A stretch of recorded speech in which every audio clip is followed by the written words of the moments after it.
اس کے معنی آتے ہیں چاہنا، اس کے معنی آتے ہیں چاہنا۔ تو اللہ رب العزت کا پہلا منشا انسان کی پیدائش۔ اللہ رب العزت نے اپنی چاہت سے ہمیں پیدا کیا۔ ہم میں سے کوئی ایسا نہیں ہے جو اپنی چاہت سے اس دنیا میں پیدا ہوا۔ کوئی درخواست دے کر کے نہیں آیا ہے، ہر ایک اللہ رب العزت کے منشے سے پیدا ہوا ہے۔ اس لیے اللہ رب العزت کے منشے سے پیدا ہوا ہے کہ اللہ رب العزت نے واضح کر دیا وَمَا تَشَاءُونَ إِلَّا أَن يَشَاءَ اللَّهُ، کہ تم کتنے ہی کچھ بھی چاہو ہوگا وہی جو اللہ کی مشیت میں ہے، ہوگا وہی جو اللہ کی مشیت میں ہے۔ ہاں اگر تم یہ چاہتے ہو کہ تمہارا چاہا ہوا پورا ہو جائے، تم جو چاہ رہے ہو، اگر تم یہ چاہتے ہو کہ تمہاری چاہت پوری ہو جائے، تمہارا چاہا ہوا پورا ہو جائے، تو تمہیں کیا کرنا ہوگا؟ حدیث قدسی ہے۔ ایک حدیث ہوتی ہے حدیث نبوی، ایک ہوتی ہے حدیث قدسی۔ حدیث نبوی وہ حدیث ہوتی ہے جس میں الفاظ بھی رسول اللہ کے اور معنی بھی رسول اللہ کے، اجازت ہوتا ہے، کہنے والی زبان، کہنے والی ذات اللہ کے رسول کی ہوتی ہے۔ ان الفاظوں کو حدیث نبوی کہتے ہیں۔ حدیث قدسی کسے کہتے ہیں؟ قدس اللہ کی ذات ہے کہ جس میں زبان تو رسول اللہ کی ہو لیکن الفاظ خود اللہ کے، اور خطاب بندوں سے ہو رہا، اس حدیث کو حدیث قدسی کہتے ہیں۔ تو اللہ تعالیٰ حدیث قدسی میں فرماتے ہیں یا عبدی شیء انت ترید و شیء انا ارید، میرے بندے ایک چیز وہ ہوتی ہے جو تو چاہتا ہے اور ایک چیز وہ ہوتی ہے جو میں چاہتا ہوں۔ چاہت تیری بھی ہے، چاہت میری بھی ہے، لیکن کائنات کا پہلا دن اور آج کی جمعہ کا دن سنیچر کی شب اس بات کی گواہ ہے کائنات میں ہوا وہی ہے جو اس نے چاہا، اور کبھی نہیں ہوا ہے وہ جو ہم نے چاہا۔ ضابطہ بیان کیے، ایک چیز وہ ہے جو تو چاہتا ہے، ایک چیز وہ ہے جو میں چاہتا ہوں۔ شیء انت ترید و شیء انا ارید، ایک چیز وہ ہے جو تو چاہتا ہے، ایک چیز وہ ہے جو میں چاہتا ہوں۔ لا یکون الا ما ارید، لیکن نہیں ہوتا اس کائنات میں کچھ مگر وہی جو میں چاہتا ہوں۔ اے میرے بندے، اگر تو اپنی چاہت کو میری چاہت کے تابع کر دے تو اس کائنات میں ہوگا وہی جو تو چاہے گا، اور اگر تو میری چاہت کو اپنی چاہت کے تابع کرے گا تب بھی ہوگا وہی جو میں چاہتا ہوں۔ اس لیے کیا ہی اچھا ہے کہ بندوں کو اپنی چاہت کو اللہ کی چاہت کے تابع کر دینا چاہیے، اپنی چاہت کو اللہ کی چاہت کے تابع کر دینا چاہیے۔ اللہ رب العزت نے پکارا زمین کو، پکارا آسمان کو، آواز ساتوں آسمان کے لیے لگی، آواز ساتوں زمین کے لیے لگی۔ اللہ نے کہا آؤ، اطاعت کے ساتھ آؤ یا نافرمانی کے ساتھ آؤ، چاہے مجبور ہو کر کے آؤ چاہے خوشی سے آؤ، آنا تو پڑے گا۔ دیکھو زمین کی سوچ کیا بنی اور آسمان کی سوچ کیا بنی۔ زمین اور آسمان کی، بلکہ ساتوں زمین ساتوں آسمان کی سوچ کیا بنی؟ دونوں نے ایک ساتھ پکارا، قالتا اتیناک طائعین، اے اللہ ہم تو اطاعت گزار بن کر ہی آئیں گے، ارے جب ہر حال میں آنا ہی ہے، چاہ کر بھی آنا ہے اور نہیں چاہ کر بھی، اگر اللہ رب العزت ہماری روح قبض کرنا چاہے تو کوئی مائیکل ایسا ہے جو نہیں جانا چاہے؟ جو آہم رفتن کنت جانے پا چے برتفت مردن چے بر روئے خواہ اذا جاء اجلها لا يستأخرون ساعة ولا يستقدمون أينما تكونوا يدرككم الموت ولو كنتم في بروج مشيدة أو كما قال تعالى واضح ہے موت کا کھٹکا آئے گا، جھٹکا لگائے گا، ساتھ لے کر کے جائے گا، کون رکا ہے جو تم میں رک پائیں؟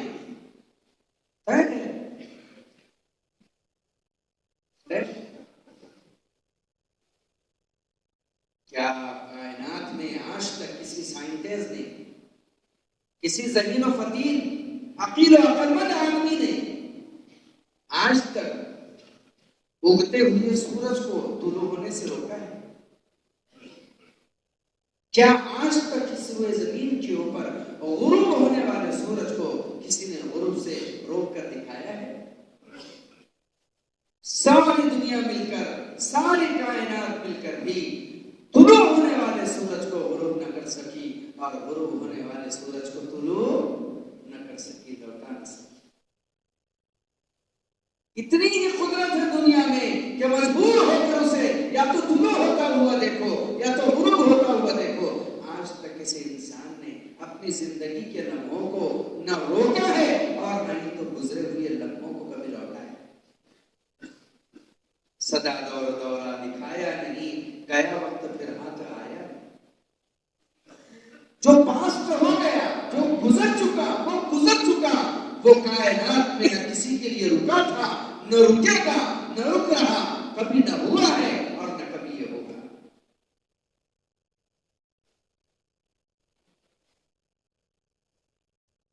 اس لیے کہ سب کچھ اس کے منشے سے چل رہا ہے، چاہ کر صحیح نہ چاہ کر صحیح، بھلائی سے صحیح برائی سے صحیح۔ ہاں، جس نے اپنے منشے کو، اپنی چاہت کو اللہ اور اس کے رسول کی چاہت کے تابع کر دیا تو پھر کیا ہوا؟ اے علی، کیا ہوا کہ تمہارے آنکھوں سے برستے آنسوؤں نے ہماری نیند کھو دی؟ کیا ہوا علی کہ تمہارے آنکھوں کے برستے آنسو نے ہماری نیند کھول دی، آنکھ کھول دی؟ کیوں رو رہے ہو علی؟ کہ اللہ کے رسول کیسے گستاخی کروں، کائنات کے سرور کا سر میری گود میں، کائنات کے سرور کا سر میری گود میں ہے، اور آج تک مجھ پر کوئی نماز قضا نہیں ہے۔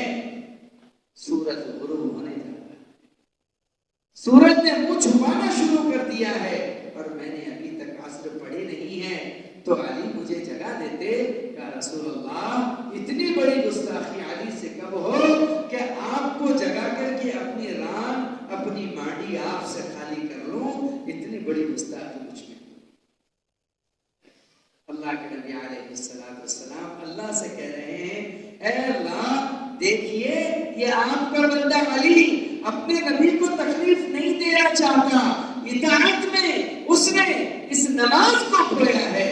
اے اللہ تو اپنے علی کے لیے وہ فیصلہ کر جو تو نے کبھی یوشع بن نون کے لیے کیا تھا۔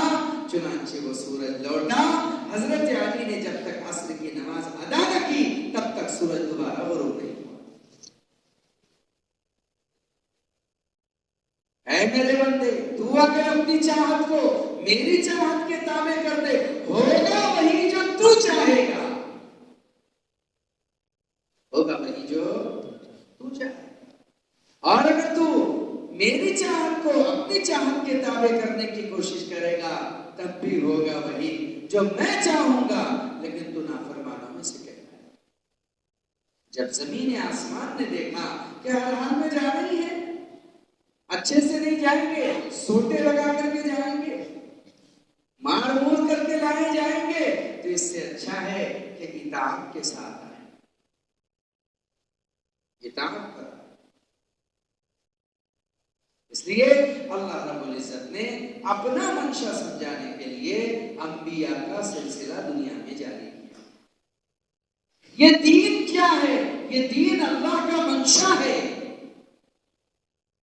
یہ دین اللہ کی مشیت ہے، یہ دین اللہ کی چاہت ہے۔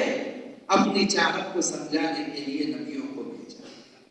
میں تم سے کیا چاہتا ہوں، یہی تو خلاصہ ہے سارے دین کا۔ میں تم سے کیا چاہتا ہوں، کیا چاہتا ہوں؟ اللہ نے کہا ان اللہ یدعوکم الی دار السلام، آؤ اللہ تمہیں دار السلام جنت کی طرف بلاتا ہے۔ میں تم سے کیا چاہتا ہوں؟ میں تم سے خیر کی طرف قدم اٹھوانا چاہتا ہوں۔ میں تم سے کیا چاہتا ہوں؟ میں تمہیں شراب سے بچا کر شربت کی طرف لانا چاہتا ہوں۔ میں تم سے کیا چاہتا ہوں؟ تمہیں حرام سے بچا کر حلال کی طرف لانا چاہتا ہوں۔ اے لوگوں، میں نے تمہیں جسم دیا ہے، جسم میں میں نے تمہیں زبان دی ہے، اس زبان سے میں کیا چاہتا ہوں؟ میں نہیں چاہتا کہ میں نے تمہاری زبان کو ماں کے پیٹ میں بھی گندا نہیں ہونے دیا۔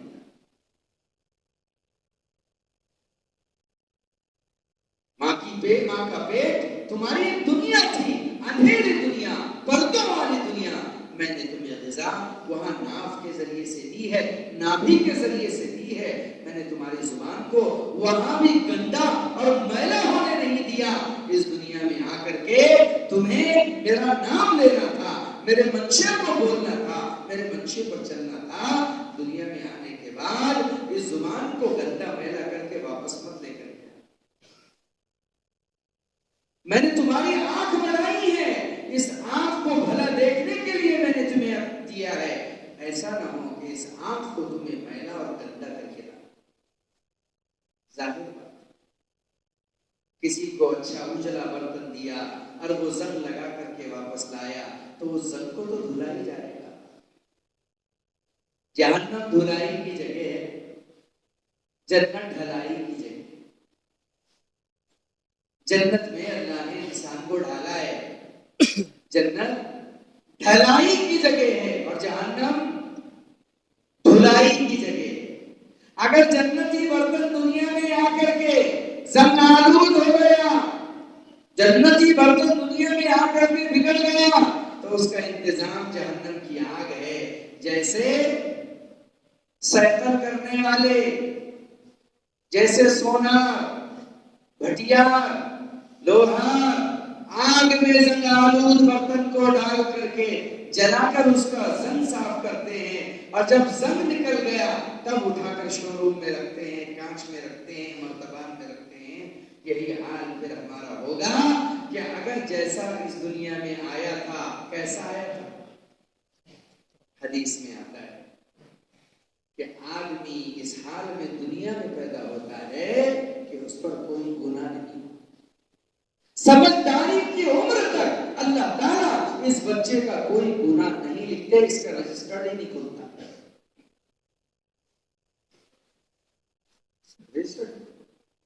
تو اللہ نے جیسا پاک باز دنیا میں بھیجا ہے، کوئی گناہ نہیں تھا، تم معصوم تھے، ہم نے جیسے معصوم تمہیں پیدا کیا ہے، تم معصوم بن کر ہی لوٹنا۔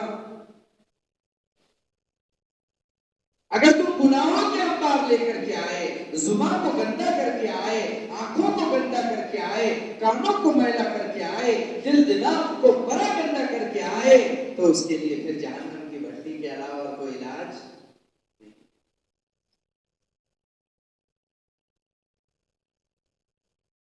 برتن چاہے جتنا قیمتی ہو، کروڑوں روپے کا، لوگ کہتے ہیں کہ اللہ تعالیٰ اپنے بندوں کو جہنم میں کیوں ڈالے گا؟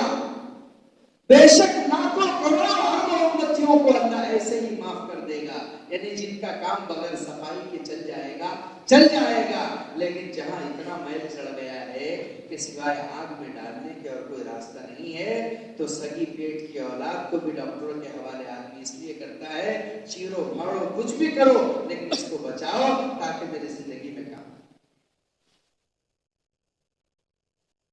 جس کا علاج سوائے جہنم کی طرف کچھ نہیں ہوگا، اسے جہنم کی طرف لے کر کے جایا جائے گا۔ اس لیے آخرت تیار ہے، ہمارے مرنے کی دیری ہے، ہر چیز تیار ہے، کہیں نہ کہیں کسی نہ تمہاری میری جنازے کی نماز پڑھانے کے لیے تڑپ رہے ہیں. کہیں نہ کہیں کسی نہ کسی کھیت میں بیری کا درخت تو ٹوٹ چکا ہے جس کے پتے تمہیں مجھے غسل دینے کے لیے پانی کے ساتھ ملنے کے لیے تڑپ رہا ہے.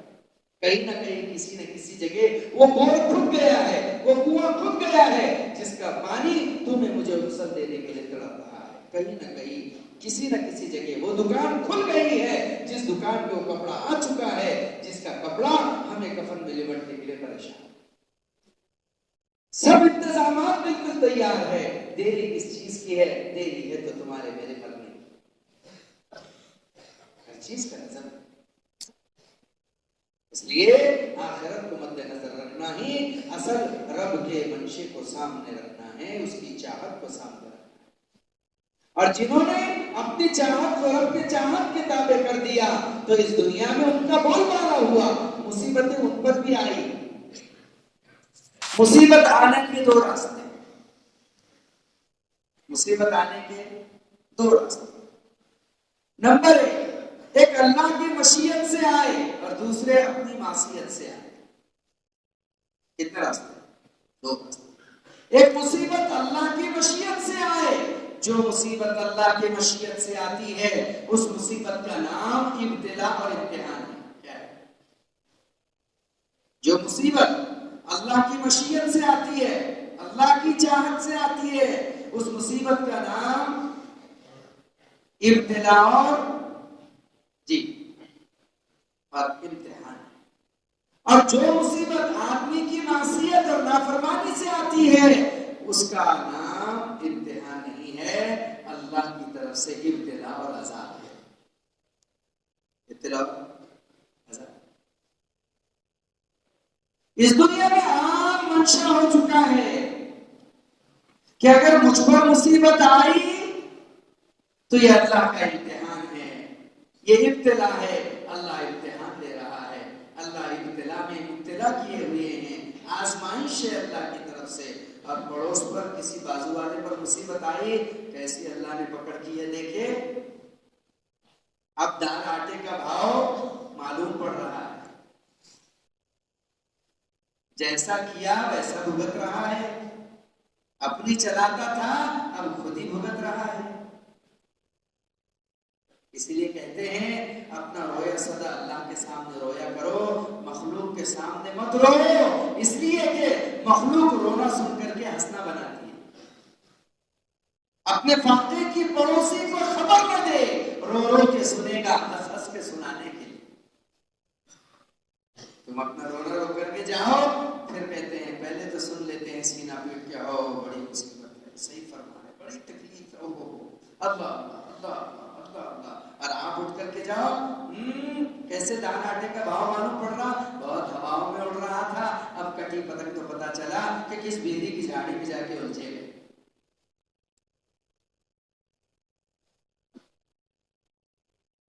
اپنے پر مصیبت آئی تو آزمائش, اور دوسرے پر مصیبت آئی تو اللہ کی پکڑ, یہ کبھی نہیں. اسی لیے صبر کی بھی دو قسمیں ہو گئی.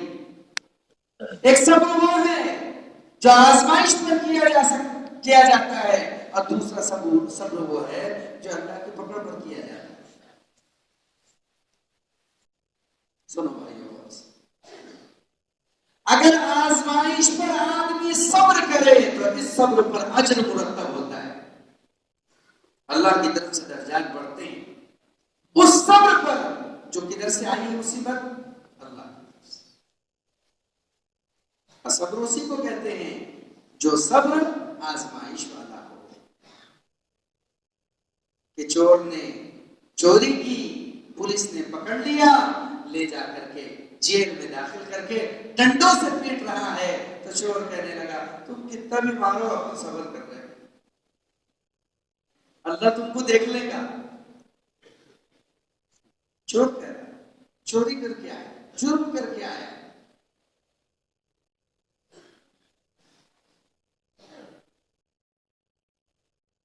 تو اس کا یہ کہنا کہ میں تو صبر کر رہا ہوں, ایسے صبر کا کوئی مقام نہیں ہے, اس لیے کہ یہ صبر صبر نہیں کہلاتا. یہ صبر تو حدر ہے, ضائع چیز ہے.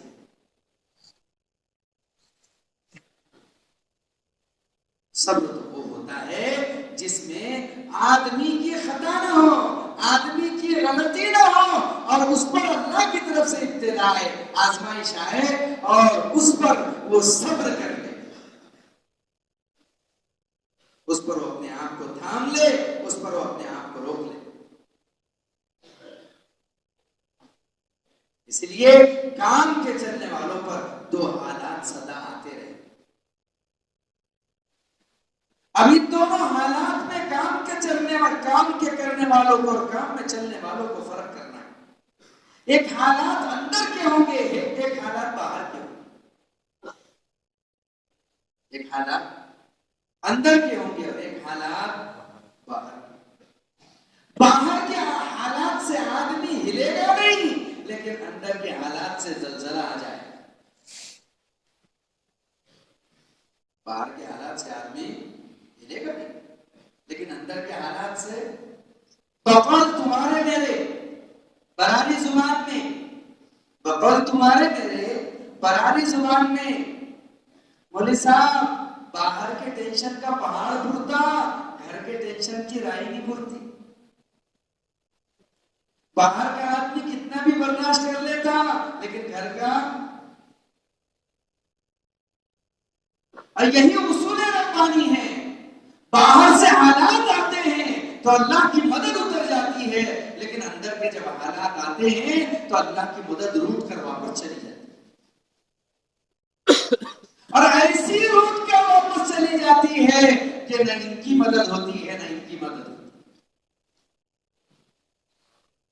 نہ ان کی مدد ہوتی ہے نہ ان کی مدد، ایسی روٹ کر چلی جاتی ہے۔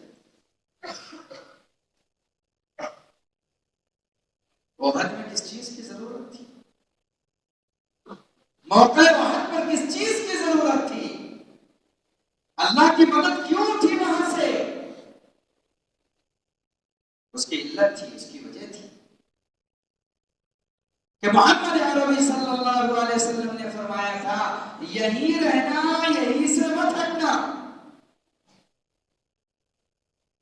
ایک چیز جو دے دی جائے نا، یہ ایک خط اور ایک نشان جب دے دیا جائے کہ یہی رہنا، یہی سے مت ہٹنا، حدیث کے الفاظ خود محمد صلی اللہ علیہ وسلم نے فرمایا تھا عبداللہ بن ابی زبیر سے، بعض روایت میں جبیر بھی ہے، عبداللہ بن ابی زبیر سے فرمایا تھا کہ یہ 50 تیر انداز تمہیں دے رہے ہیں، ہم ادھر کو منہ کر کے لڑ رہے ہوں گے، ہماری پیٹھ سے پیٹھ پیچھے ہم غافل ہیں۔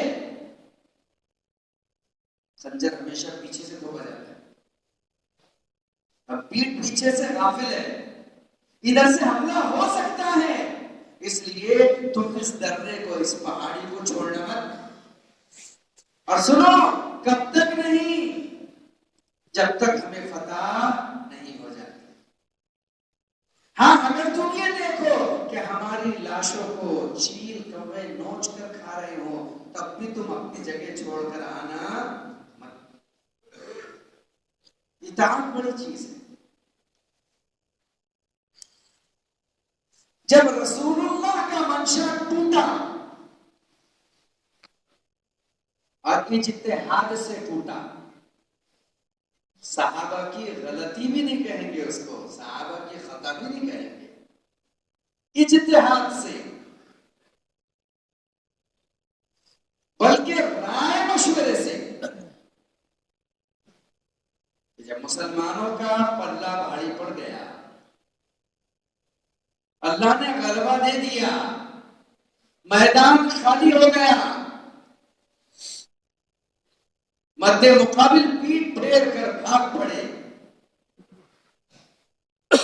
اور مال غنیمت سمٹا جانے لگا، تلواریں اور ڈھالیں اکٹھی کی جانے لگی، بتکے ہوئے گھوڑوں اور کھچروں کو جمع کیا جانے لگا، تو ان 50 تیر سواروں نے اپنے امیر سے کہا، اس سے کہا، اپنے امیر سے کہا کہ امیر صاحب، اللہ کے نبی نے ہماری جماعت پر آپ کو امیر بنایا ہے، فتح تو ہو گئی، حق و باطل کا امتیاز فیصلہ ہو چکا، اس لیے اب ہم نیچے اتر جائیں، مال غنیمت سمیٹنے والوں کے ساتھ کام میں ہاتھ بٹاویں۔ عبداللہ بن زبیر نے فرمایا حاشا وکلا، ہرگز نہیں، اللہ کے نبی پاک علیہ الصلوۃ والسلام نے کہا تھا کہ ہمیں فتح ہو یا نصرت، جیت ہو یا ہزیمت، کوے اور چیل اگر ہماری ناشوں کو نوچنے لگے تو تم اس پہاڑی کو چھوڑنا۔ تو ساتھیوں نے اجتہاد کیا امیر کے فیصلے کے خلاف، ایک دو لوگوں نے نہیں کرے تھے، کتنے تھے؟ 40۔ کتنے لوگ ایک طرف ہوئے تھے؟ بڑی تعداد تھی۔ اب یہ بولنا کہ امیر کے ساتھ 10 ہی تو لوگ رہ گئے، بے شک امیر کے ساتھ ابھی 10 لوگ رہ گئے ہیں، صرف قلیل جماعت رہ گئی ہے، لیکن امیر کے ساتھ اللہ کے رسول کا منشا تھا، امیر کے ساتھ اللہ کی قدرت کا منشا بھی تھا، جسے یہ 40 لوگ نہ سمجھ سکے۔ 40 لوگوں نے اپنی رائے ملائی اور اپنی رائے ملا کر کے ان سے الگ ہوئے، حالانکہ بڑی تعداد ہے۔ انہوں نے کہا نہ، ہمیں تو جیسے ہمارے رسول صلی اللہ علیہ وسلم نے کہا ہے کہ یہاں سے ہٹنا مت۔ نہ ہم نے ڈالیاں بدلی، نہ ہم نے آشیاں بدلا، نہ ہم نے میر ہی بدلا اور نہ کارواں بدلا۔ ہمارا کارواں بھی یہی رہے گا، ہمارا امیر بھی یہی رہے گا، ہمارا حاشیہ بھی رہے گا، ہمارا محل بھی یہی ہوگا، ہمارا مرکز بھی یہی ہوگا۔ ہم تو منشے سے چلیں گے امیر کی۔ اللہ کے نبی نے کہا ہٹنا نہیں، ٹھیک ہے آپ جاؤ آپ کی سمجھ سے۔ انہوں نے کہا کہ نہیں، ہو گیا نا سر، ان کی بات بھی ظاہر میں غلط ہو تو گیا ہے، فیصلہ ہو گیا، اب ہمیں اتر جانا چاہیے۔ انہوں نے کہا نہیں، منشا یہ نہیں ہے، منشا الگ ہے، منشا تمہارا عمل جائز، لیکن اللہ کے نبی کا منشا یہ نہیں ہے۔ چنانچہ وہ جیسے ہی 40 اترے، جیسے ہی 40 اترے اور ٹیلا خالی دکھا، ٹیلا خالی دکھا۔ دشمن کا مزاج ہوتا ہے جب وہ مسلمانوں کی جماعت کو قلیل دیکھتا ہے تو حملہ آور ہوتا ہے۔ دشمن موقع کی طاقت میں اور گھات میں ہوتا ہے، جب وہ دیکھتا ہے کہ اب یہ تنے تنہا رہ گئے ہیں، یہ ان کی کمزوری کا وقت ہے، اب ان پر حملہ کر دیا جائے۔ باطل اس سے پہلے حملہ نہیں کرتا، دھیان رکھنا۔ تاریخ چاہے سورج کے طلوع ہونے تک پہنچ جائے کل کی، لیکن سسٹم باطل کا یہی چلے گا، وہ تمہیں جب کمزور دیکھے گا تبھی تم پر حملہ آور ہوگا۔ اللہ کے نبی علیہ السلام دنیا سے رخصت ہو گئے، آپ کے دنیا سے رخصت ہونے کے بعد ابوبکر صدیق رضی اللہ تعالیٰ عنہ کا، عمر خطاب کا، حضرت عثمان غنی رضی اللہ تعالیٰ عنہ کا زمانہ جو بیتا ہے، قلم میں تاریخ ہے 24 سال۔ اللہ اکبر۔ جب حضرت علی رضی اللہ تعالیٰ عنہ امیر بنے تو روافض پیدا ہو گئے تھے، خوارج پیدا ہو گئے تھے، کتنے فرقوں نے جنم لے لیا تھا، الگ الگ چاہتے عقیدے رکھنے والے حضرت علی کے زمانے میں آ گئے تھے، حضرت علی کے زمانے میں ہی آ گئے تھے۔ تو حضرت علی رضی اللہ تعالیٰ عنہ سے اس زمانے میں ایک مسئلے پہ امیر معاویہ الگ ہو گئے تھے، عثمان غنی رضی اللہ تعالیٰ عنہ قاتلین عثمان کا قصاص بدلا۔ حضرت امیر معاویہ نے فرمایا وہ میرے رشتہ دار ہے، اس لیے ان کے قتل کا پہلے بدلہ لیا جائے۔ حضرت علی نے فرمایا تم بیعت کرو تو میرے پاس پاور آئیں گے، میں بدلہ لوں گا، یہ اپنی جگہ سے وہ اپنی جگہ سے۔ تو جب دونوں کی جب خلش ہوئی، حضرت امیر معاویہ شام کے گورنر بن گئے، حاکم، اور حضرت علی رضی اللہ تعالیٰ عنہ نے مدینے میں بیعت کرا۔ کمزوری دشمنوں نے بھاپی. غسان کا بادشاہ جبلہ غسانی، وہ زمانے سے مرکز دین مدینہ المنورہ کو حاصل کرنے کا اچھک تھا، چاہتا تھا. اس نے دیکھا اب مسلمانوں کی طاقت بڑھ گئی، کچھ ادھر ہو گئے کچھ ادھر ہو گئے، اور سب کا دھڑکتا ہوا دل اسلام کا مرکز کون ہے؟ مدینہ المنورہ ہے. حضرت علی بے سر و سامہ ہیں ابھی.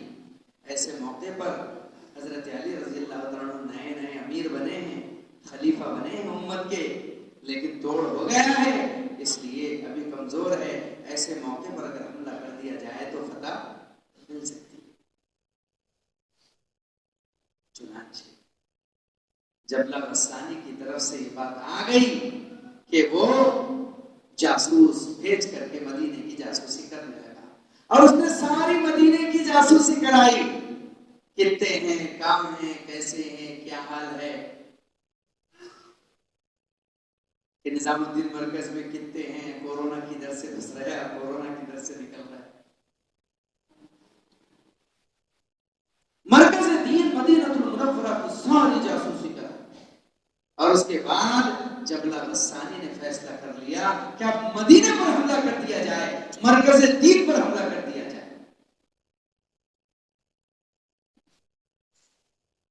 اللہ اکبر. امیر معاویہ رضی اللہ تعالیٰ عنہ کو اس کا پتہ چلا. جب پتہ چلا کہ مرکز اسلام پر حملہ ہونے والا ہے تو حضرت امیر معاویہ کے جاسوس بہت مشہور تھے، انہوں نے فوراً خبر پہنچائی. تاریخ میں لکھا ہے کہ امیر معاویہ رضی اللہ عنہ نے اپنے کاتب سے کہا جلدی خط لکھو، اور تیز گھوڑ سوار سے کہا کہ یہ خط سیدھا اس نصرانی عیسائی بادشاہ کو پہنچاؤ جو مدینے پر حملہ کرنا چاہتا. خط لکھایا، خط لکھا کر کے اس کے پاس اسی وقت خط بھیجا. خط کا مضمون کیا تھا؟ خط میں کیا لکھا تھا؟ ارے یہ مصیبت کسی ایک مسلمان کے لیے نہیں، یہ مصیبت مرکز اسلام کے لیے تھی، مرکز اسلام کے لیے تھی. ابھی اپنا آپس کا رہن دو، ابھی اسلام کو ضرورت ہے. امیر معاویہ نے خط لکھا. خط کا مضمون تھا کہ او نصرانی کتے، مجھے پتا چلا ہے کہ تم مدینے پر اور علی پر حملہ کرنا چاہتا ہے، ہماری آپس کی پھوٹ کا تو فائدہ اٹھانا چاہتا ہے. سن لے، اگر تو نے مدینے پر حملہ کیا تو سب سے پہلے جس سپاہی سے تیرا مقابلہ ہوگا وہ علی کا سپاہی امیر معاویہ ہوگا. اور اگر تو نے مدینے کی طرف، مرکز اسلام کی طرف نگاہ اٹھائی تو سن لے، یاد رکھ لے، میں اس حال میں غسان میں داخل ہوں گا کہ کسی کلیسا کو نہ چھوڑوں گا الا حدمتہ، اور کسی قبر کو نہ چھوڑوں گا الا نبشتہ، کہ کوہرام مچا دوں گا. اور غسان کی گلیوں سے آہوں کی آوازیں اور چیخ اور پکار کی آوازیں آتی ہیں. گھبرا گیا غسان. اس نے کہا عجیب بات ہے کہ ان میں جب ایک دوسرے پر مصیبت آتی ہے تو سہ لیتے ہیں، لیکن جب دین کے مرکز پر مصیبت آتی ہے یہ تو ایک ہو جاتے ہیں. باطل کا معاملہ ہے، جب تمہیں کمزور دیکھے گا تب تم پر آ رہے گا. دیکھا کہ اب کتنے بچے ہیں؟ صرف 10. کتنے بچے ہیں؟ 10. حضرت علی رضی اللہ تعالیٰ، حضرت خالد بن ولید رضی اللہ تعالیٰ جو ابھی تک مسلمان نہیں ہوئے تھے، انہوں نے جب دیکھا کہ راستہ خالی ہے، 40 نیچے اتر گئے، 10 ان کے ساتھ میں، کم زیادہ کچھ ہو سکتے، تو کہا اے لوگو راستہ خالی ہے اور مسلمانوں کی پشت ادھر ہے. راستہ خالی ہے، مسلمانوں کی پشت ادھر ہے، انہیں پتا نہیں چلے گا اگر ہم اچانک حملہ کریں گے. اور اچانک سے حملہ کر دیا. 10 تیر سواروں نے بہت مقابلہ کیا لیکن وہ کیا ٹکتے، 10 کے 10 شہید ہو گئے.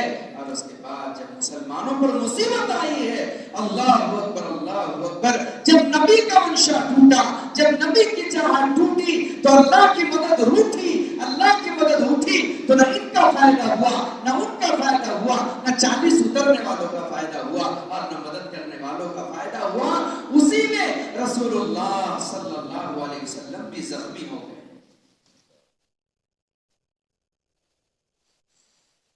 رسول اللہ صلی اللہ علیہ وسلم کا مبارک دان اسی میں شہید ہوا ہے.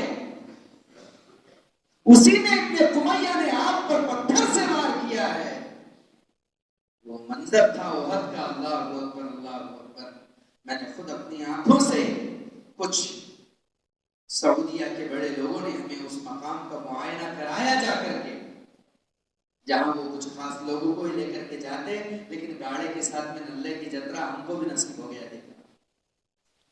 مقام میں نے جا کر کے اپنی آنکھ سے دیکھا ہے کہ جب جناب محمد رسول اللہ صلی اللہ علیہ وسلم پر ابن قمیہ نے بھاری پتھر سے وار کیا اور لوہے کی خود کی کڑیاں آپ کے چہرے انور میں دھس گئی اور خون کا فوارہ ابل پڑا، آپ کی پیشانی زخمی ہو گئی، آپ اچھل کر لڑکتے لڑکتے گڈھے میں جا گرے. آپ پر غشی تاری تھی، بے ہوش تھی. طلحہ انصاری چیخ کر کے آپ کی طرف بڑھے، بلکہ ایک صحابیہ ام عمارہ رضی اللہ تعالی عنہا جیسی تیر اللہ کے نبی علیہ السلام کی طرف بڑھے، ام عمارہ ایسی ہاتھ کرتی کرتی اللہ کے نبی کو بچاتی رہی، یہاں تک کہ آپ کے سامنے گر کر شہید.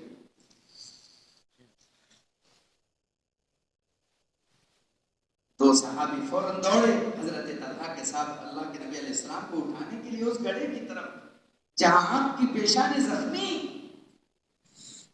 اور خود کی کڑیاں آپ کے چہرے میں گھسی ہوئی. اللہ اکبر. حضرت طلحہ انصاری رضی اللہ تعالیٰ عنہ نے اپنے دانت سے خود کی کڑیاں کھینچی. جیسے ہی کڑیاں کھینچی تو خون ابل پڑا، طلحہ انصاری کے بھی دانت ٹوٹ گئے. اور اللہ کے نبی علیہ السلام کا بھی ایک دندان زمین پر گر گیا. وہ جو خون نکلا، اللہ کے نبی علیہ السلام نے فوراً اس خون کو روکنا اور سوکھنا شروع کیا. تو حضرت طلحہ نے کہا آقا اس خون کو بہہ جانے دیجئے، اس میں لوہا لگ گیا ہے، زہریلا خون ہے. اللہ کے نبی علیہ السلام نے کہا طلحہ تو نہیں جانتا آج یہ کوئی معمولی خون نہیں ہے، اللہ کا عرش لرز رہا ہے. اے طلحہ اگر اس خون کی بوند بھی زمین پر گر جائے گی عرش والے کو جلایا جائے گا، اور میرا اللہ ڈر ہے میری امت کو آسمانوں پر اٹھا کر زمین پر نہ پڑا، میں خون نہیں گرنے دے سکتا. آگے راوی کہتے ہیں، سیرت لکھنے والے، آپ نے اپنا دامن ایسے آسمان کے سامنے پھیلایا اور یہ کہا اللہم اغفر لقومی فإن قومی لا یعلمون. یا اللہ تو میری قوم اور اس امت کو معاف کر دے، یہ جانتی نہیں ہے میرے کو کہ میں انہیں اندھیروں سے نکال کر اجالوں کی طرف لے جانا چاہتا. وہ دم جو ٹوٹ کر کے گرا تھا، آپ نے اپنے جبے کا ایک کونا پھاڑا کپڑا. علامہ عبد الماجد صاحب دریابادی رحمۃ اللہ علیہ لکھا ہے، روایت نقل کرتے ہوئے اس دانت کو آپ نے کپڑے میں لپیٹا اور اس دانت کو لپیٹ کر اللہ کے نبی علیہ السلام نے جیسے ہی اپنے جبے کے استر پہ رکھنا چاہا، جبرائیل امین اسی وقت نازل ہوئے اور نازل ہو کر کے کہا اے اللہ کے حبیب سچ بتلائیے میں نے آپ سے کبھی کچھ مانگا ہے؟ نہیں، تم نے کبھی کچھ نہیں مانگا. کبھی کچھ بولا ہے؟ کہا نہیں بولا. آج میں آپ سے ایک چیز مانگتا ہوں، آج مجھے آپ ایک چیز عطا کریں. کیا چاہتے ہو؟ میں آپ سے آپ کا یہ ٹوٹا ہوا دانت مانگتا ہوں، آپ مجھے دیں. اللہ کے نبی نے کہا لا یا جبرائیل لا یا لا ہوتی کیسے، ایسے نہیں ہو سکتا کہ میں تمہیں دانت دے دوں. تم کیا کرو گے؟ کہ میں اسے اپنے تاج میں لگاؤں گا کہ سرور انبیاء علیہ السلام کا یہ دانت مبارک جو اللہ کے دین کے لیے ٹوٹا ہے وہ میرے سر کے تاج کی زینت بنے گا، دے دیجئے. کہ نہیں جبرائیل نہیں دے سکتا. آقا آپ کیا کریں گے؟ کہا میں اس دانت کو سنبھال کر کے حشر تک لے کر کے جاؤں. محشر میں اپنے رب کے سامنے اس دانت کو لے کر کے کھڑے رہوں گا، اور جب میں دیکھوں گا کہ میرا اللہ میری امت سے خفا ہے، میری امت سے ناراض ہے، اور ڈر ہے کہ جہنم کا فیصلہ کر دے، اور میرا اللہ میری امت سے کہے اے امت محمد تو نے میرے حکموں کو توڑا ہے، جا نظر جہنم ہو جا، اس وقت میں اپنا دانت پیش کروں گا اور کہوں گا میرے اللہ میری امت نے تو میرا دانت توڑ دیا تھا، میں نے معاف کر دیا، تو بھی معاف کر۔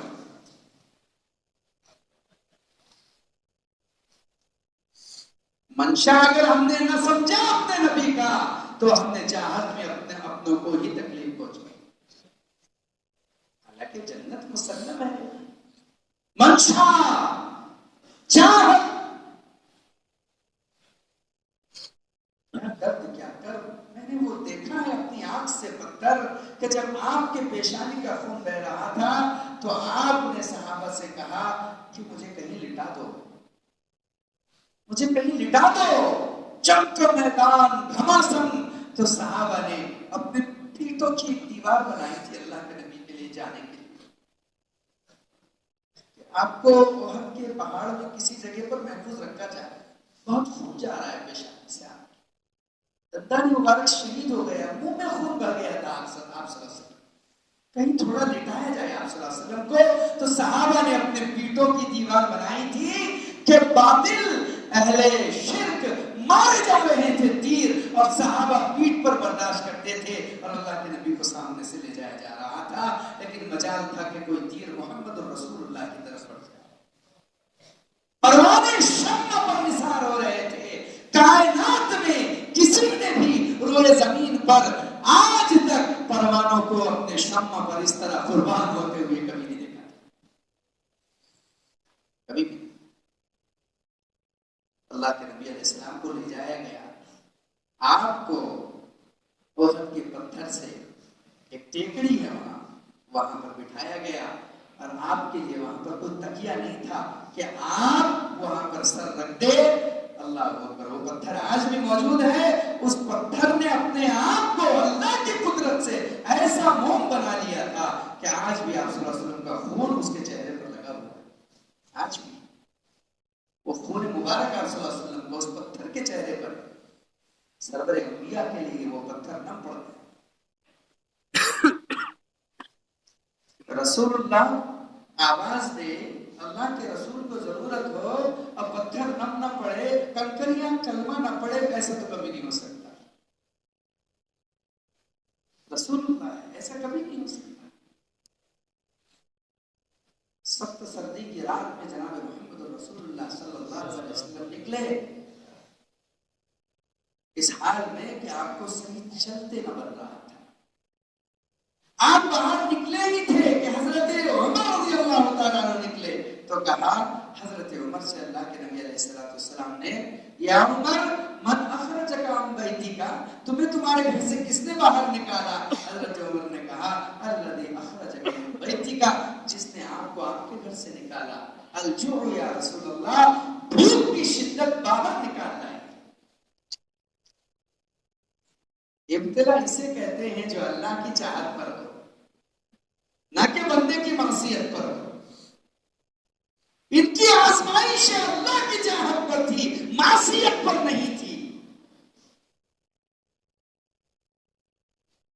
حضرت ابو بکر بھی نکلے، حضرت عثمان بھی نکلے، حضرت زبیر بھی آتے ہوئے دکھے، 5-6 صحابہ، سخت سردی کی، عرب کی سردی کی رات،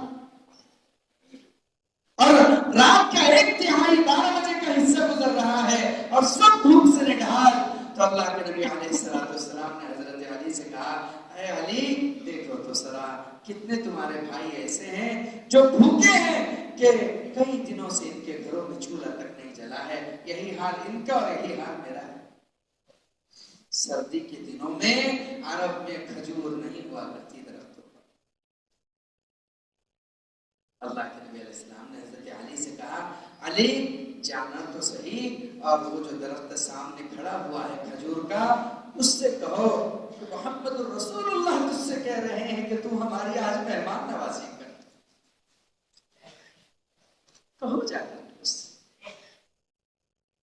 حضرت علی کے دل میں ذرا بھی کھٹکا نہ آیا، کھجور کا موسم نہیں ہے، سامنے ایک درخت کھڑا ہے، مہمان نوازی کے لیے اللہ کے نبی کہہ رہے ہیں، دل میں شک نہیں ہے، کھٹکا نہیں ہے، سیدھے وہاں پر چلے گئے حضرت علی اپنی چادر تان کر اور کہا محمد رسول اللہ کہہ رہے ہیں کہ ان کے ساتھی بھوکے ہیں، تو مہمان نوازی کر۔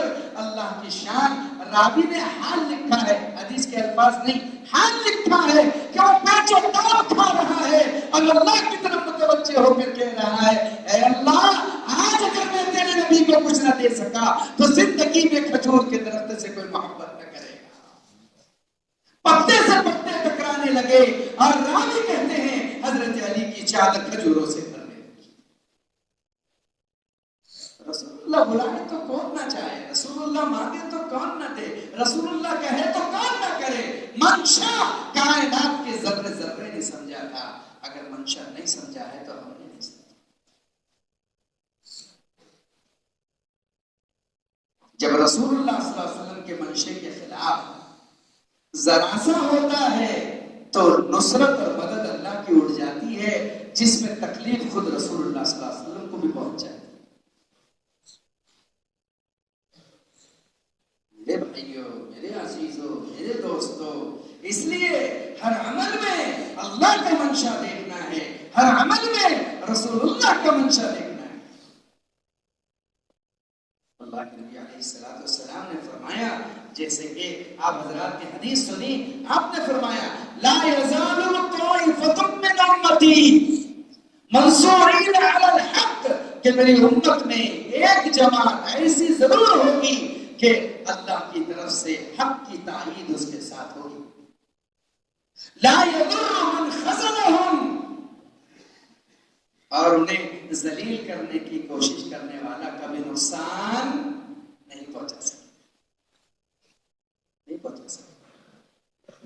اللہ رے اللہ، اللہ رے اللہ، کیا جو ہے ٹی ویوں پر، کیا ٹیلی ویژن پر، کیا خبروں میں، کیا واٹس ایپ پر، اللہ اللہ corona corona corona corona corona.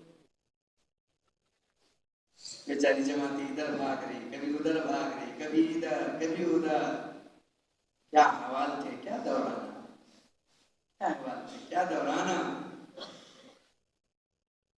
اللہ کی راہ میں لوگوں نے آنکھ کھو دی۔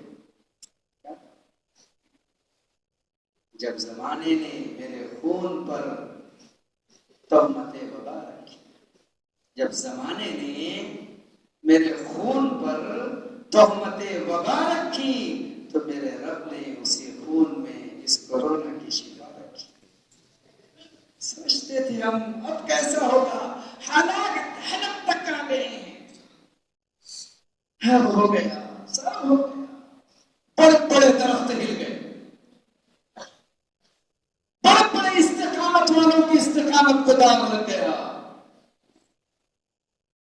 سب پریشان۔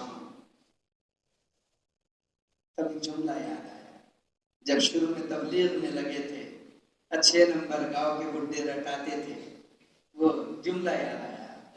وہ جملہ تھا کہ اللہ عزت کے نقشوں میں ذلت اور ذلت کے نقشوں میں عزت دے کر کے دکھاتا ہے۔ تو اللہ تعالیٰ نے انہی جماعت والوں کے خون میں جس پر کورونا کی تہمت تھی، اسی خون میں کورونا کا پلازمہ نکال دیا، لیو ان کے خون سے شفا۔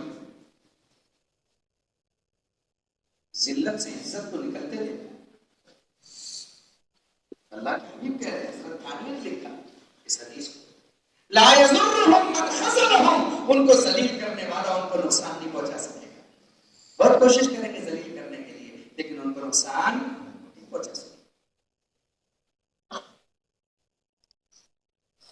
اور جب پرسوں کی دن ماشاءاللہ خبر آئی، اللہ اکبر اللہ اکبر، کہ اللہ تعالیٰ نے جس انداز میں چابیاں گئی تھی، اسی انداز میں عزت کے ساتھ چابیاں پہنچائی۔ نظام الدین کے دروازے اللہ نے کھول دیے۔ کل گزشتہ 12 نمبر سے مفتی شہزاد صاحب کا فون آیا تھا کہ بھئی الحمدللہ آج نظام الدین میں کل جمعرات کی شب میں پہلی شب گزاری ہے اور مجمع قیام کرے گا۔ جس طرح جماعتیں آتی تھی آتی رہے، 2 مہینے والے آتے تھے آتے رہے، اللہ تعالیٰ نے آسان کرا دیا ہے۔ کل پہلی شب گزاری ہوئی تو پورے نظام الدین میں رونے دھونے کا ماحول تھا، اور کوئی جذبہ انتقام نہیں، حکومت کا بھی احترام، کوئی جذبہ انتقام نہیں، اس لیے کہ جو کچھ ہوا وہ تو ایک آزمائش کی پڑی تھی، کیا تھی کہ ہجرت بھی ہو گئی اور ہجرت کے بعد واپس بلا بھی دیا اور پھر فتح مکہ کر کے نصرت بھی کرا دی، ہجرت بھی کرا دی اور پھر نصرت بھی کرا دی، لیکن انتظار ہوتا ہے، کیا ہوتا ہے؟ انتظار ہوتا ہے، اور صبر کیسا، صبر ایسا کہ دنیا پوری ٹوٹ جائے لیکن زبان سے ایک لفظ نہ نکلے، صبر کیسا، صبر ایسا کہ پوری دنیا ٹوٹ جائے لیکن زبان سے ایک لفظ نہ نکلے، ایک لفظ نہ نکلے، نہ اپنوں کے خلاف نہ پرایوں کے خلاف، اسی کا نام میرے عزیزو صبر ہے۔ یہ سبق ہے ہم میں سے، تم میں سے ہر ایک کے لیے، اپنے بڑوں کا، کہ اگر حالات آ جائیں تو کسی کی مخالفت میں کچھ نہ کہیں، نہ کرسیوں سے، نہ ممبروں سے، اور نہ ہی تو کسی اور راستے سے۔ ہمارا کام انتقام نہیں ہے، ہمارا کام بدلہ نہیں ہے، اس لیے ابتلا تو ہوگی، ابتلا ہوگی۔ ہم میں سے اگر کوئی اس حال میں، اس راستے میں چلنا چاہتا ہے کہ میٹھا میٹھا حرف، کرو کرو تھو تھو، تو وہ مدعین ہے، دین کا کام کرنے کے لائق نہیں کہ ہم اللہ کے راستے میں چلے، یعنی ہن لگے نا پھٹکری، رنگائے چوکھا، جان مال کی قربانی بھی نہ ہو، وقت کی قربانی بھی نہ ہو، اور اعلیٰ درجے کا میں تبلیغی، ایسا نہیں ہوتا۔ تبلیغ کا معاملہ ہی محنتوں پر، بھائی اس کام کو تو بدنام ہو کے کرنا پڑے، اس کام کی نیک نامی اس کام کے لیے بدنام ہونے میں ہے، اس کام کی نیک نامی اس کام کے لیے بدنام ہونے میں ہے۔ کون بدنام نہیں ہوا اس کام کے لیے؟ کون بدنام نہیں؟ سب سے پہلے انبیاء کو بدنام کیا گیا، اور کہاں تک؟ اللہ اکبر، اللہ اکبر۔ یاد رکھو میرے بزرگوں، ہم میں سے جو بھی اس دین کے لیے اللہ کی طرف سے بدنام ہوگا، اللہ ہی اس کی عزت کا اعلان بھی فرمائے، اس کی عزت کا اعلان کون فرمائے؟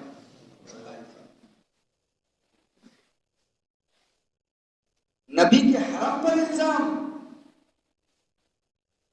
چھوٹے موٹے ذمہ دار نہیں، ہندوستان لیول کا نہیں، اور دنیا کے لیول کا نہیں، بلکہ ساری کائنات کے سردار جناب محمد رسول اللہ صلی اللہ علیہ وسلم کے حرم پر الزام۔ کوئی تصور کر سکتا ہے کہ اس امت میں ایسا بھی ہو سکتا ہے کہ رسول اللہ صلی اللہ علیہ وسلم کی پاک دامن بیوی پر الزام لگا دیا جائے؟ دیکھو بخاری کی روایت،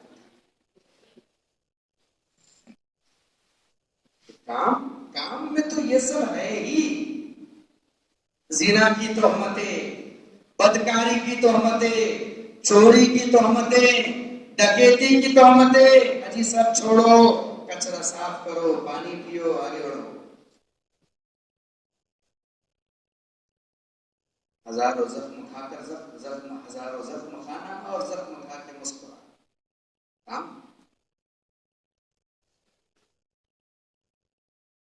ہوا اڑا دی منافقین نے، عبداللہ بن ابی بن سلول نے، اس کے چاہنے والوں نے ہوا اڑا دی کہ صفوان بن معطل اور حضرت عائشہ کا کچھ معاملہ نعوذ باللہ گڑبڑ، اور ہوا چلنے کے لیے تو اللہ معاف فرمائے، ہمارے ہاں خیر کی بات تو چلتی نہیں، شر کی بات زیادہ چلتی، اللہ کے لیے ہم شر کا حصہ نہ بنیں، خیر کا حصہ۔ اور اس میں سیدھے سادے مسلمان بھی آ گئے۔ سیدھے سادوں میں کون؟ حضرت حسان ابن ثابت رضی اللہ تعالیٰ، سادے سیدھے صحابی کے بیچارے۔ حضرت مصطح، حضرت حمنا کے بیٹے مصطح بن حمنا، ایسے سادے سادے۔ حضرت عائشہ رضی اللہ تعالیٰ عنہ کو پتہ ہی نہیں ہے، اللہ کے نبی علیہ السلام کو جا کر کے کہا صحابہ نے کہ ایسی بات مدینے میں چل رہی ہے کہ آپ کے حرم پر ماں عائشہ پر صفوان کے ساتھ ایسے معاملے کا الزام رکھا گیا ہے۔ اللہ کے نبی علیہ السلام نے سنا تو آپ کے آنسو جاری ہو گئے، اے میرے قوم کیسا دن دکھایا، کیا دل پر گزرا ہوگا رسول اللہ کے۔ کیا ہم ہمارے زمانے کے حالات کی بات کر رہے ہیں؟ اگر یہاں اگر کسی پر لگتی ہے تو کوئی بڑی بات نہیں ہے، وہ مدینہ کے دور کو دیکھو، کائنات کی سب سے پاک ہستی کو تو دیکھو، سب سے پاک ہستی کو، نبی کے حرم پر انسان۔ آپ رو پڑے، رونے کا اثر یہ تھا کہ آپ حضرت عائشہ کے قریب نہیں جا سکتے، سلام کلام کرتے، خیر خیریت پوچھتے، اس میں ماں عائشہ کی طبیعت خراب ہو، ناساز ہو۔ عائشہ نے فرمایا کیا بات ہے، اللہ کے نبی صلی اللہ علیہ وسلم کا مزاج بدل گیا ہے، بات نہیں کرتے آج کل سے، کیا بات ہے؟ اللہ کے نبی علیہ السلام کبھی بریرہ کو بلا کر پوچھتے ہیں کہ بریرہ تم خادمہ ہو عائشہ کی، ایسی ایسی بات مدینے میں چل رہی ہے۔ بریرہ کہہ رہی ہے قسم اللہ کی، اتنی پاک باز بیٹی اللہ نے کسی کے گھر میں پیدا نہیں کی رسول اللہ۔ وہ تو بیچاری اتنی سادی ہے کہ وہ بیچاری آٹا گوندھ کر کے سو جاتی ہے تو بکری کئی مرتبہ آٹا کھا کے چلی جاتی ہے، اس کو تو کچھ پتا نہیں۔ حضرت عائشہ رضی اللہ تعالیٰ عنہ کہ والدہ ام رومان ملنے کے لیے آئی تو کہا اللہ کے نبی سے ماں عائشہ نے کہ میں اپنے ماں کے یہاں جانا چاہتی ہوں، آپ نے اجازت دی تھی؟ پتا ہی نہیں ماں عائشہ کو کہ کیا آگ لگی ہوئی ہے ادھر، پتا ہی نہیں۔ حضرت حمنا ملاقات کے لیے آئی حضرت عائشہ رضی اللہ تعالیٰ عنہ سے، تو کہا حضرت حمنا سے حضرت عائشہ نے کہ پھوپھی جان اگر آپ کے پاس وقت ہو تو قضائے حاجت کے لیے چلے، کھیتوں میں جگہ ہوتی تھی وہیں پر ضرورت سے فارغ ہوتے تھے۔ جب واپس آنے لگے تو حضرت حمنا کا پیر اپنے چادر پیر کے انگوٹھی میں الجھی اور حضرت حمنا گری اور اپنے آپ کو سنبھال لیا، قریب تھا کہ وہ پھوٹ جاتا، لیکن جو جملہ زبان سے نکلا وہ کیا تھا؟ حضرت حمنا کی زبان سے نکلا تعیس مصطح، تعیس مصطح، تعیس مصطح۔ حضرت عائشہ رضی اللہ تعالیٰ نے جب یہ بددعائیہ جملہ سنا تو غضب میں آ گئی، کہا تم اپنے بیٹے مصطح کو بددعا دے رہی ہو، ارے وہ بدری صحابی ہے، تمہاری ہمت کیسے ہوئی ان کو بددعا دینے کی؟ تو حضرت حمنا رو پڑی، سینے سے لگا کر ماں عائشہ کو کہا میری بیٹی تو کتنی بھولی ہے، تجھے یہ تک پتہ نہیں ہے کہ جن لوگوں نے الزام لگایا ہے اس میں میرا بیٹا یہ مصطح بھی شامل ہے۔ اب پتہ چلا کہ کیا الزام لگا ہے اور کیوں رسول اللہ نہیں آ رہے ہیں اور کیوں بات ہے ایسی۔ اب عائشہ فرماتی ہے اس دن میری زندگی کے جینے کی تمنا ختم ہو چکی تھی، کوئی سیکنڈ ایسا نہ ہوتا کہ میرے آنسو تھمتے نہیں، میری ماں دلاسا دیتی اور کبھی کبھی ساتھ میں بھی رونے لگتی، میرے ابا آتے ابو بکر صدیق جیسی ہستی آتی اور روتی۔ تاریخ نے ایسے ایسے لوگوں کو رلایا ہے دوستو، ہم اپنے حالات کا کیا موازنہ کریں؟ اگر دعوت کے میدان میں آئے ہو تو پوری تیاری کے ساتھ آؤ، یہ ہرن کا شکار نہیں ہے، یہ شیر کے شکار کا میدان ہے، یہ قربان گاہیں ہیں، یہاں تو جو ذبح کی جاتی ہے کھال اسی کی اتاری جاتی ہے، یہاں آؤ تو قربانی کے جذبے سے آؤ۔ رو رہے ہیں ابو بکر، رو رہی ہے ماں ام رومان۔ ماں عائشہ کہتی ہے میں چلی گئی کھجور کے ان درختوں میں جہاں میں نے سنا تھا کہ یہاں سانپ رہتے ہیں زہریلے، میں سوچ رہی تھی کہ کوئی سانپ آئے مجھے کاٹ کے چلا جائے، اب میں اس کے بعد جینا نہیں چاہتی۔ وہ تڑپ اللہ بھی دیکھ رہے ہیں، وہ تڑپ رسول اللہ بھی دیکھ رہے ہیں۔ عزیزو 22 22 دن تک یہ کھیل چلا ہے. 22 دن تک, 1-2 دن کا درد نہیں تھا.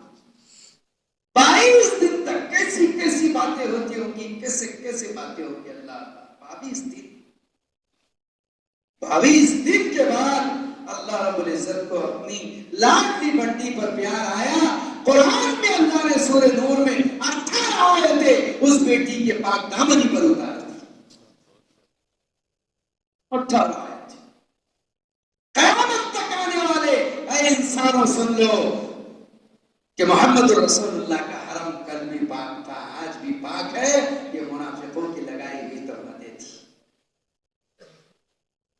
اور اللہ نے حکم دیا ایسے ہی نہیں, جس نے بنیاد ڈالی ہے اس کو 80 160 کوڑے مارو, اور جو باتوں میں آ کر تہمت میں شریک ہوئے ان کو 80 کوڑے مارو. لگائے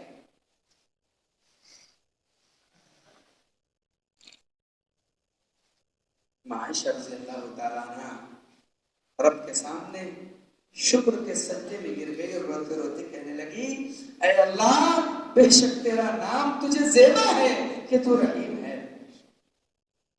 میں تیرا شکر کیسے ادا کروں کہ تو نے مجھے کائنات میں اس قرآن کے ذریعے عزت دی ہے کہ جب جب تیرے نبی کی امتی پڑھیں گے تب تب عائشہ کی عزت ثابت ہوتی رہے. لیکن ایک درد تھا کہ جس امت کو اندھیروں سے نکالنے کے لیے اجالوں کی طرف لانے کے لیے نبی آئے ہیں, اسی امت کے فرد نبی کے حرم پر الزام لگا. درد تھا عائشہ کو, درد تھا. ایک دن اللہ کے نبی علیہ السلام نے کہا, عائشہ میں جانتا ہوں کہ تجھے بڑا دھکا پہنچا ہے, لیکن عائشہ تو جانتی ہے کہ اللہ رب العزت نے تجھے کیا دیا ہے. کہ نبی جی کیا دیا ہے؟ کہ سن لے عائشہ, کل قیامت کے اندر تو دیکھے گی کہ اللہ جس عرش پر جلوہ افروز ہوں گے, رحمان کا عرش تیری جنت کی چھت بنے. اللہ اپنا چھت تیری جنت, اپنا عرش تیری جنت پر رکھے. تو پاک تیری ذات پاک, تو کائنات کی سب سے پاک بیٹی تھی اور ہے, اسی لیے تو رب ذوالجلال تیری جنت پر اپنا عرش رکھے, وہی تیری جنت ہوگی. تو الزامات تو انبیاء کی زندگی میں, نبی کے حرم پر تک ہے. انتخابی جذبہ نہیں, بدلے کا جذبہ نہیں. جو دعوت کے میدان میں داعی بن کے آ رہا ہے اسے اپنے جذبات کو ذبح کر کے آنا ہوگا. ہمارے یہاں بدلہ نہیں ہے, انتقامی کارروائی نہیں ہے. ابوبکر صدیق رضی اللہ تعالیٰ حضرت حمنا کو خرچہ دیتے تھے, حضرت مستہ کو خرچہ دیتے تھے. اور کیا خرچہ دیتے تھے؟ ہر مہینے ان کے گھر کا دال دن کا سب کچھ اور کچھ درہم بھی دیا کرتے تھے. تو حضرت ابوبکر صدیق سینہ مل کے کہنے لگے, ہائے مصطفیٰ تو نے یہ کیا کیا, تو میرا رشتہ دار تھا, عائشہ تیری رشتہ دار تھی, تو بھی ان لوگوں میں شامل ہو گیا, اس لیے غصے میں قسم کھا لی اب ایک پھوٹی کوڑی پھینک کر نہیں ماروں گا.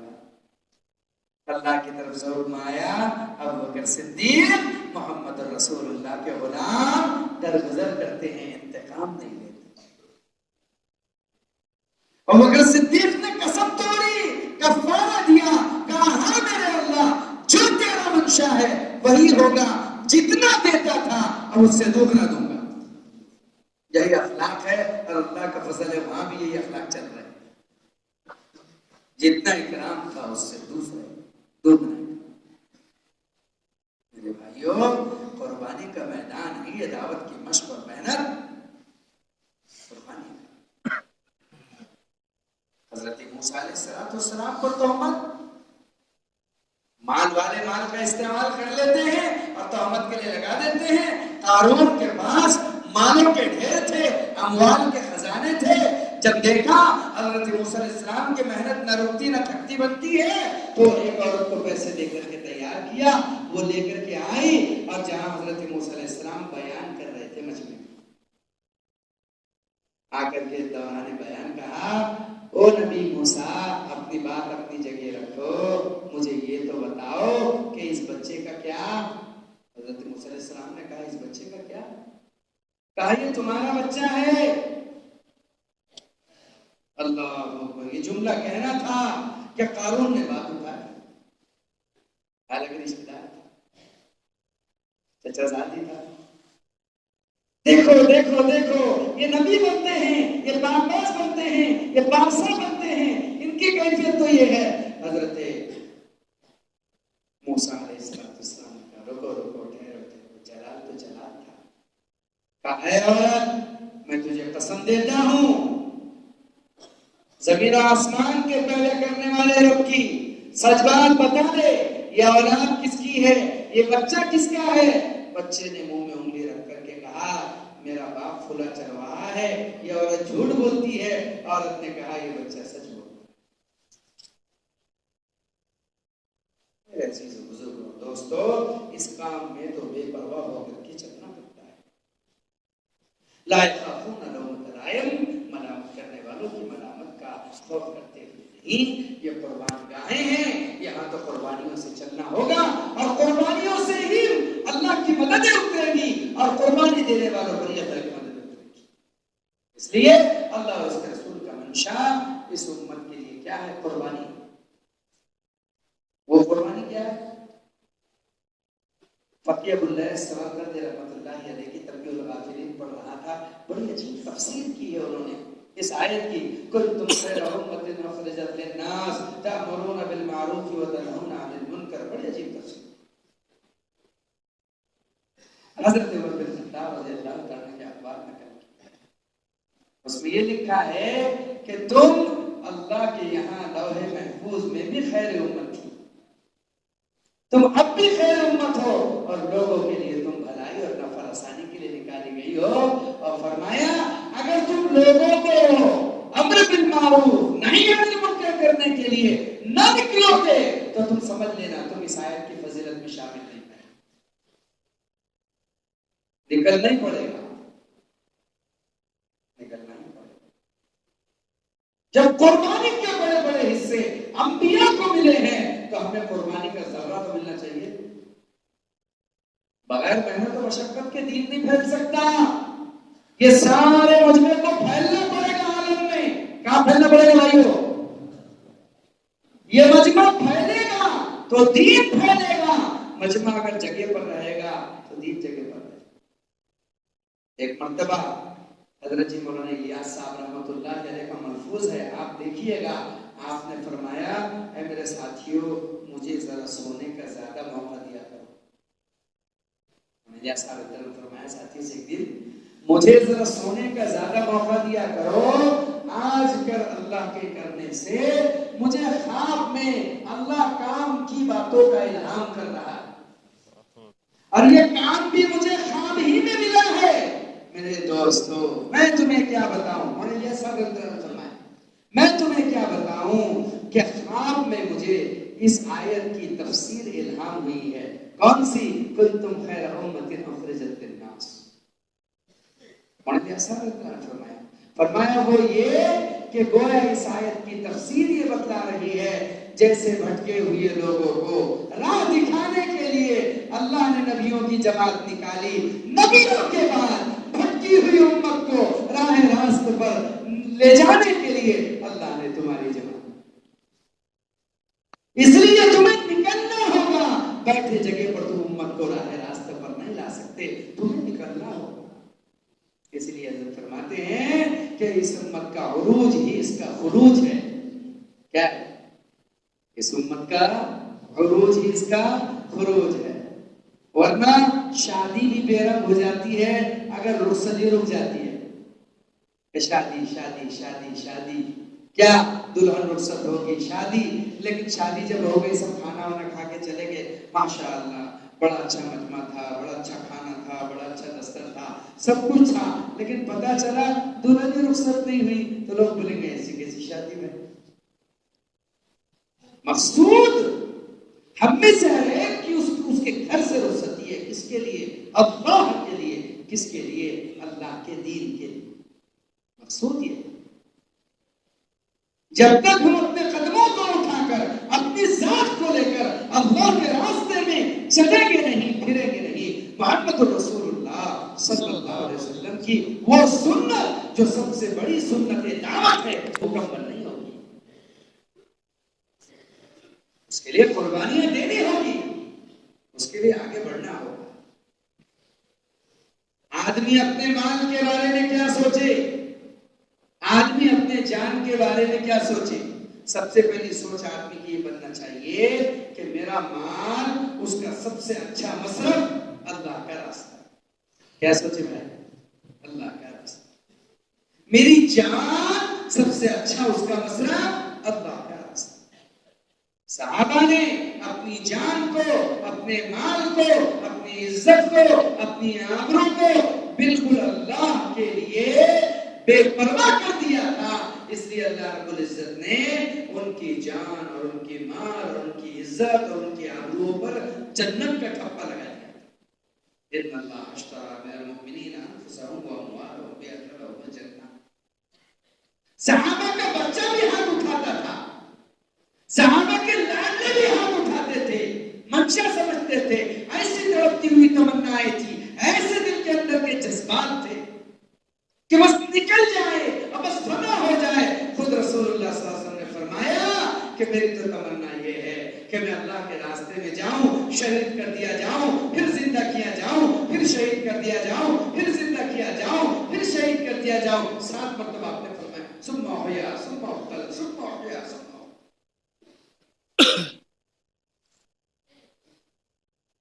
میرے عزیز و بزرگ اور دوستو، اگر 2 جذبے انسان کی زندگی میں نہ رہے تو انسان گھاٹے اور خسارے میں ہے. ایک داعی ہونے کا جذبہ اور دوسرے داعی کی دعوت کے قربانی کا جذبہ. اللہ حبیب رحمان صاحب کی تحریر میں پڑھ رہا تھا، اس میں حضرت نے یہ لکھا ہے، حضرت کے حوالے سے فرمایا کہ یاد رکھو اے لوگو، جہاں آخرت میں نماز، روزہ، صدقہ، زکوٰۃ سب کا سوال ہوگا، ان سوال میں ایک سوال یہ ہوگا کہ تم نے امر بالمعروف کیا تھا کہ نہیں، نہیں انل منکر کیا تھا کہ.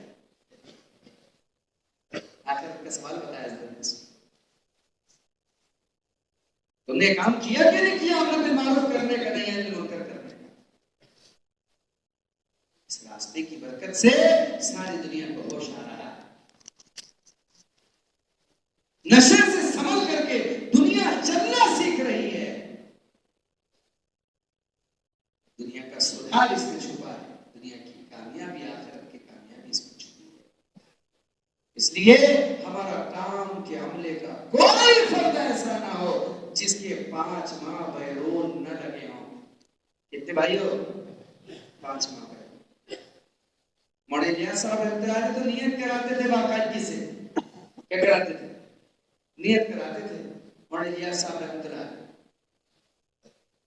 کہ بولو امریکہ کون جائے گا، اور بولو چین کون جائے گا، اور بولو جرمن کون جائے گا، اور بولو بیلجیم کون جائے گا.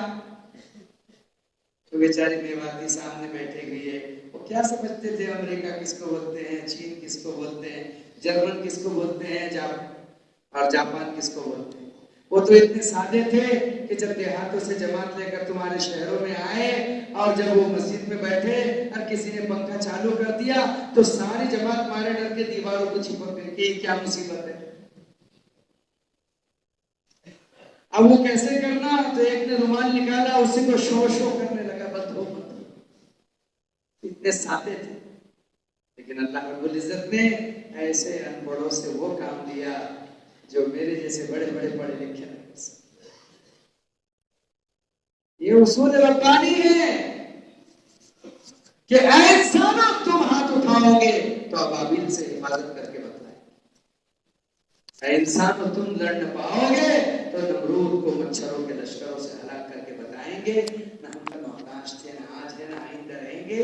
اگر تم چاہتے ہو کامیابی تو تم آؤ قربانی کے میدان میں آؤ، تم آؤ قربانی کے لیے قدم بڑھاؤ. تم کیسے دعائی ہو کہ تمہارا مال تمہیں اللہ کی نسبت پر عالموں میں نہیں لے جا رہا ہے. رونا چاہیے دعا میں، یا اللہ تو مجھے بیرون کے لیے کیوں قبول نہیں کر رہا. اگر کوئی آدمی بیرون کے لیے قبول نہیں ہو رہا اس کے لیے رونے کا مقام ہے. لاری کے چلانے والے بیرون میں، دکانوں کے بیچنے والے بیرون میں،